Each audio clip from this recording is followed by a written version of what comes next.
Yo la famille, c'est Pierre de la Ecom Family, j'espère que vous allez tous bien et aujourd'hui dans cette vidéo on va parler dropshipping et notamment pourquoi est-ce que tu n'arrives pas à faire de vente ou à bien développer ton business en dropshipping. Alors pour faire une rapide présentation, je m'appelle Pierre, j'ai monté avec Charles la Ecom Family, c'est un groupe qui parle de dropshipping et justement comment est-ce qu'on peut arriver à développer son chiffre d'affaires et à commencer à être indépendant financièrement grâce au dropshipping. Avec Charles, on a développé un store qui a fait plus de 1,5 million d'euros de chiffre d'affaires et dans toutes les vidéos qu'on va vous proposer et présenter, on va vous mettre toute notre expérience que vous puissiez en fait développer votre business. Donc c'est parti pour cette vidéo où on va essayer de comprendre pourquoi est-ce que tu n'arrives pas à faire de vente. Alors premièrement, pourquoi est-ce que tu n'arrives pas à faire de vente? C'est parce que tu as un mauvais produit. Pour ça, je t'invite à regarder la toute dernière vidéo que j'ai faite où je te parle justement comment chercher un nouveau produit. Mais il faut savoir un truc, c'est que avoir un produit, c'est vraiment 50% du chemin qui est fait. Parce que si tu n'as pas un produit qui répond à un besoin, eh ben, tu n'arriveras pas à vendre ou alors tu auras des difficultés à vendre ce produit. Donc franchement, la première étape pour faire de la vente, c'est un produit. Ton produit doit répondre à un besoin, il doit être de bonne qualité, il doit être un peu waouh. Et si tu as un bon produit, eh ben, tu as déjà 50% du chemin qui est fait. Si aujourd'hui tu penses avoir un bon produit et malheureusement tu ne fais pas beaucoup de ventes, attends la fin de la vidéo parce qu'on va parler pas que de produits, on va voir qu'il y a plein d'autres choses qui entrent en jeu. Mais en tout cas, ce qui est sûr et certain, c'est qu'un produit, c'est fondamental et primordial. Après, deuxième chose, c'est avoir une bonne stratégie. Vous pouvez voir sur Internet plein de mecs qui vont parler plein de stratégies différentes. Nous, en fait, on est parti du principe de dire que pour avoir une bonne stratégie marketing et stratégie de dépenses publicitaires, une stratégie de service après-vente, etc., il faut que tout soit en cohérence. Tu vois ce que je veux dire? On ne va pas parler que d'une stratégie publicitaire, c'est vraiment une stratégie sur tout. Voilà. Donc il faut que tu aies effectivement une bonne stratégie publicitaire, une bonne stratégie au niveau de ton service après-vente, une bonne stratégie au niveau de ta recherche de produits, une bonne stratégie pour tout en fait. Voilà. Et c'est un peu de ce dont on va parler dans cette vidéo. Ok? Alors, premièrement, une bonne stratégie publicitaire. Déjà, il faut que tu saches à qui tu vas communiquer et ce produit. Donc, tu as ton produit, maintenant il va falloir que tu cherches ton audience. Et pour aller chercher ton audience, il y a plusieurs outils qui existent pour aller promouvoir ton produit sur une audience. Tu as Snapchat, tu as Google, tu as Facebook, tu as TikTok, enfin tu en as plein qui existent et il faut déjà réfléchir sur en gros quelle est ton audience pour vendre ton produit. Je prends un exemple. Tu vas vouloir vendre un truc pour les jeunes. Alors les jeunes, est-ce qu'ils sont sur Facebook? Non, sur Facebook il n'y a que des vieux. Donc pense principalement à Snapchat. Tu vois, si tu vends un produit vraiment hyper pour les jeunes, ne commence pas à perdre beaucoup d'argent sur Facebook. Facebook, tu pourras potentiellement l'utiliser pour le retargeting, mais pour acquérir ton audience froide, donc ton trafic froid, il va falloir que tu ailles sur TikTok ou Snapchat, là où sont les jeunes. Inversement, si tu vends un produit pour les vieux entre parenthèses, plus de 35, 40 quoi, et ben Facebook c'est bien, parce qu'aujourd'hui, Facebook, il y a beaucoup de vieux, entre guillemets, qui y sont. Tu vois, ainsi que Google. Après, si tu veux encore pour les plus jeunes ou les moins jeunes, tu as Instagram. Instagram, c'est bien, c'est entre les deux, tu vois. Donc, une fois que tu as ton produit, réfléchis sur quel outil tu vas pouvoir dépenser de l'argent pour aller chercher ton trafic froid et commencer à connaître qui vont être tes clients. Donc ça, c'est voilà. Autre chose, pourquoi est-ce que tu fais pas de vente, c'est parce que tu ne réfléchis pas avant à qui vont être mes clients et foncer comme la tête comme un bourricot en disant on m'a dit de faire des Facebook Ads, alors je vais faire des Facebook Ads. Non, fais des Facebook Ads si tu as une audience qui est sur Facebook. Si ton audience n'est pas sur Facebook, ne dépense pas ton argent sur Facebook, ça ne sert à rien. Voilà. Donc ça c'est hyper important. Ensuite, il faut que tu aies une bonne stratégie aussi en termes de promotion de produits. Donc on a parlé de l'acquisition de trafic, mais après il y a comment est-ce que tu vas mettre en forme, enfin on va dire, ton produit. Eh ben, ton produit, c'est donc la partie publicité, tu as le format publicitaire et puis tu as le texte. C'est hyper important d'avoir un très bon texte qui va te donner envie et surtout une très bonne créative. Là aussi, on le dit toujours avec Charles, on vous donne un très bon conseil là, ne faites pas qu'une seule créative, faites-en au moins 5. 5 créatives. Donc les créatives, ça sera le format publicitaire, c'est-à-dire est-ce que ça va être une vidéo, est-ce que ça va être une image, est-ce que ça va être un carrousel, ce genre de choses. donc les différents formats publicitaires, ne vous arrêtez pas que à la vidéo. La vidéo, certes, ça marche très bien, mais ne vous arrêtez pas encore une fois qu'à la vidéo. Il faut faire beaucoup de formats publicitaires et de créatives, et notamment les stop scrollers. Les stop scrollers, c'est ce qu'on appelle les miniatures de vidéo. C'est-à-dire que le mec va passer sur son téléphone et la première image, donc c'est la miniature de la vidéo, la première image qu'il va voir, il faut qu'elle soit vraiment catchy, qu'elle attire l'œil pour que justement le mec s'arrête, se dise putain ça a l'air cool, ça va ça, pof, tu cliques dessus et voilà pourquoi le mec va voir ta publicité et derrière va se dire putain c'est intéressant ton produit, j'ai envie de l'acheter. Ça c'était pour la partie format publicitaire. Ensuite, l'autre chose c'est ton site internet. Je vois encore plein de mecs qui vendent sur des sites internet qui sont dégueulasses. Et quand je vous dis dégueulasse, c'est pire que dégueulasse. C'est-à-dire que, franchement, il y a des fautes d'orthographe. Les images sont pas en bonne qualité. Ça pop de partout. T'as des pop-up, t'as des machins qui clignotent, etc. Enfin, bref. Les gars, il faut faire ça simple. Il faut que vos images soient très belles, très professionnelles, de très bonne qualité. Il faut que quand le mec arrive sur votre site, il n'y ait pas une seule faute d'orthographe.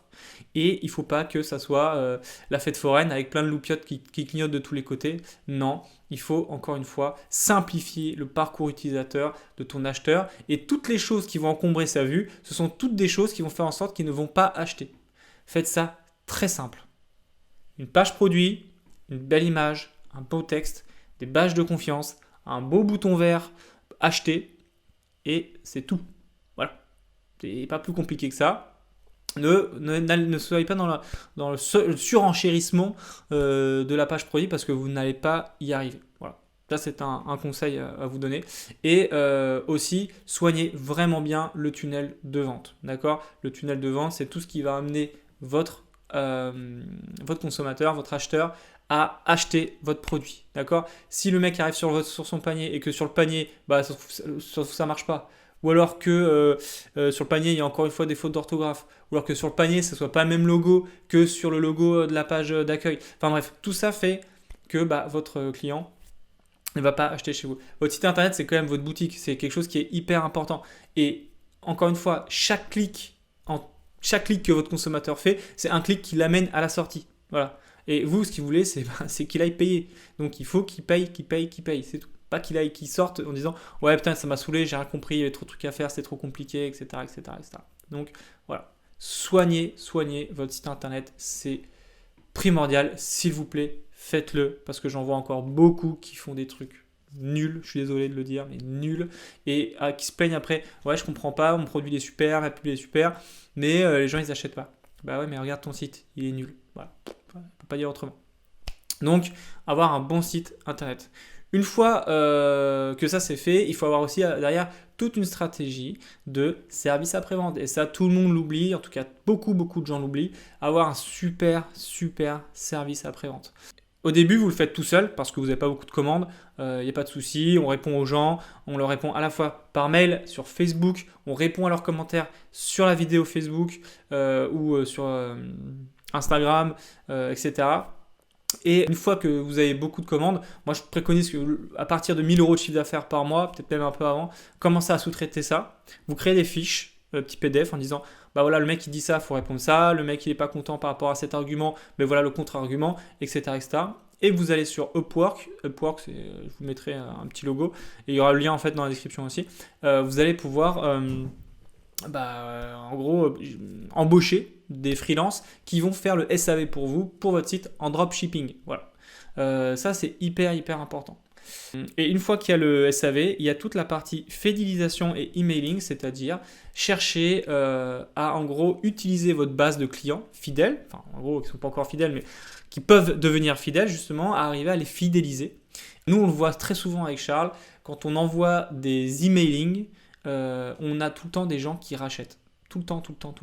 Et c'est de la publicité gratuite, c'est-à-dire que vous pushez un email, et ben le mec, ça vous rapporter 1500, 2000, 3000, 4000, 5000, 10 000 € de chiffre d'affaires en un seul jour avec un seul email. Je ne sais pas si vous vous rendez compte. Voilà.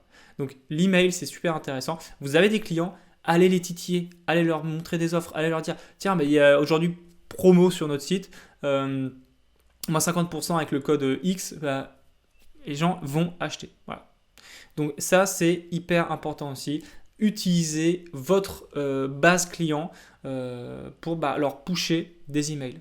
Ok, donc ça encore une fois c'est très important. Je vous mettrai en description des applications qu'on utilise, donc pas du tout d'affiliation, je préfère prévenir, des applications qu'on utilise pour justement gérer à peu près toutes les étapes que je vous ai dites, d'accord?